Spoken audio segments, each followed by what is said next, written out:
Hello, Seiiti Arata. You are a crazy person, and I'm gonna prove it in the next few seconds. On the one hand, we say that humans are the only rational animals in nature. We like to describe ourselves as beings who act based on reason and logic and intelligence.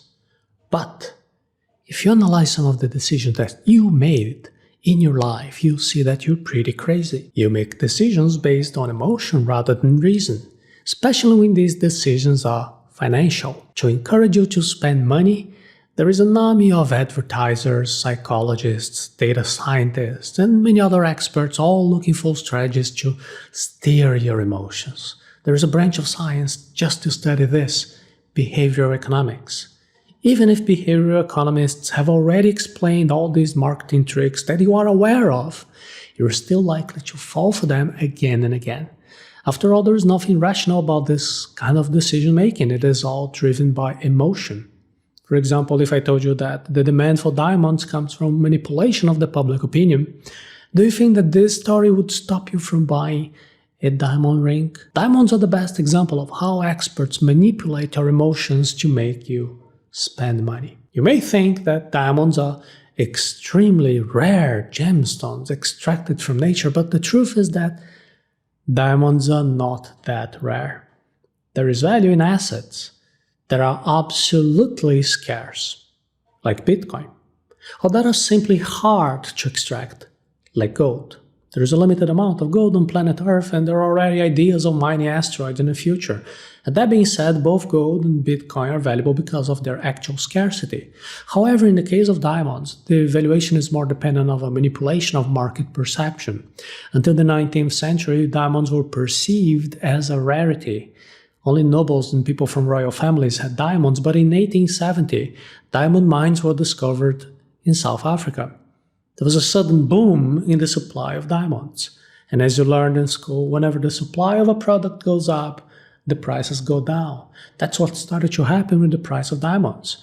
As the intrinsic value of the diamond is low, the price mainly depends on scarcity. English bankers financed diamond mining in South Africa, and they soon realized that there was a huge risk. If the distribution was not controlled, the sudden supply of tons of diamonds could cause diamonds to become a semi-precious stone. To manage the supply of diamonds, 90% of the world's diamond extraction and distribution came under the control of one single business group at the beginning of the 20th century. Reducing supply was not enough to prevent prices from falling. It was also necessary to increase demand. That is, it was necessary to create a greater desire for diamonds. And with Europe destroyed by wars, the perfect market to sell diamonds was the United States. However, the Great Crisis of 1929 ended up reducing the demand for diamonds worldwide. The group that controlled the extraction of diamonds decided it was time to bring in advertisers to shape the minds of consumers. And after plenty of testing and market research, the advertisers created a campaign called Diamonds Are Forever. It was focused on young couples preparing for marriage. And it was in this famous campaign that it was created this custom of wearing diamond rings for engagements. Advertisements, celebrities, catchy phrases, they shaped the perception that buying diamond jewelry was necessary to prove the love and devotion of the bride and groom. The idea was that for a marriage to be eternal, the union deserved a jewel that was also eternal. Behind receiving a diamond was an emotional context that indicated it was to be an eternal gem. A diamond should not be resold or passed down to children or grandchildren. The right thing to do was to sacrifice at least 3 months of salary to acquire that ring. Advertising worked pretty well, and it helped to expand the number of consumers. After the United States, the new markets were Germany, Brazil, and Japan. And today, diamond traders have found a new market: Chinese brides. In a country that never had the tradition of consuming diamonds for engagement, now there are cities today where it is expected to sell 1 diamond for every 4 newlyweds. Even when understanding that the need for diamonds is a creation of advertising, people keep buying. Now you know that the diamond price is rigged. Imagine if I told you this story a few minutes before you were about to buy a diamond ring. Would you change your mind? Probably not. Therefore, I just proved you that you are a crazy person. More specifically, you are predictably irrational. Just do the test. You can forward this video to someone in your family who's about to buy diamond jewelry. Or you can tell the story of the diamond to a couple in love with their credit card in hand, just about to buy a diamond ring. Would the couple change the purchase decision when they learn about these historical facts that show the manipulation and the perception of the value of the diamond? No, probably not. A couple who celebrates their love with a piece of jewelry is following an emotional intention, not a rational intention. They buy diamond jewelry because everyone else is doing the same thing. It is like a social obligation.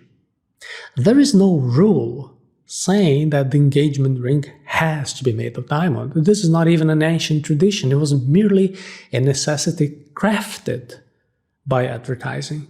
Now, the biggest question here is, why a diamond ring? Couldn't it be just gold or silver? Could it be another stone like ruby or emerald? See that we're not belittling or judging the hypothetical decision of a couple. When your finances are healthy and under control, you can and you should spend money on whatever satisfies you.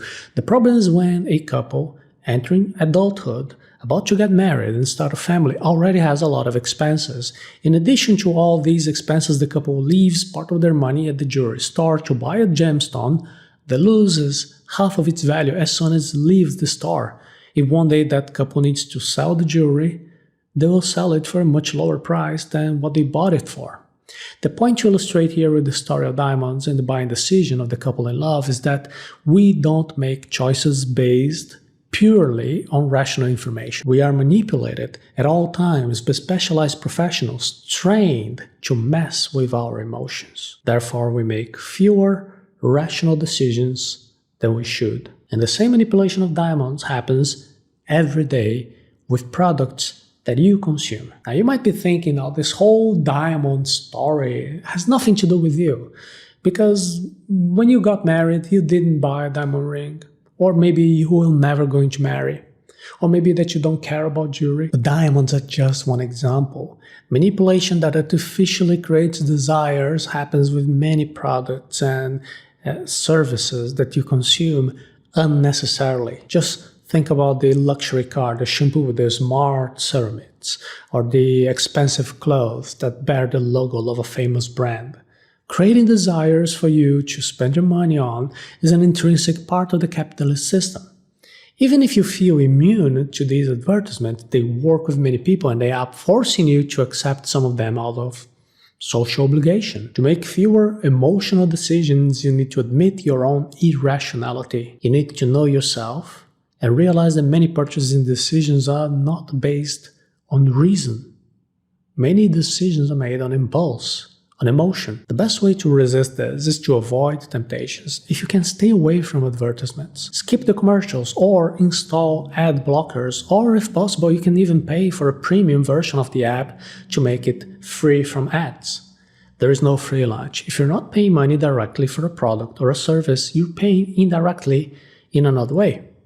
With your personal data, with your attention, with your time. Another way to protect yourself is to study a little bit about behavioral economics, marketing, advertising, and then you can understand the tricks that the advertisers use to manipulate your emotions. Scarcity, reciprocity, commitment, consistency, argument from authority, social proof.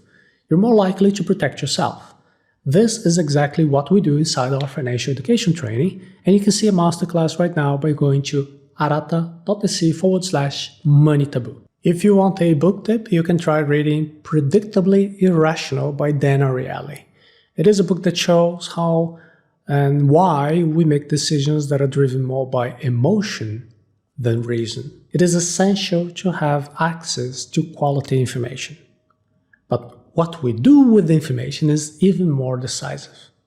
Whenever you buy or plan to buy a product or service, stop and think if you're making the decision in the right way. If necessary, just go home and breathe, reflect, let a few days pass to see if that purchase would be just an impulse.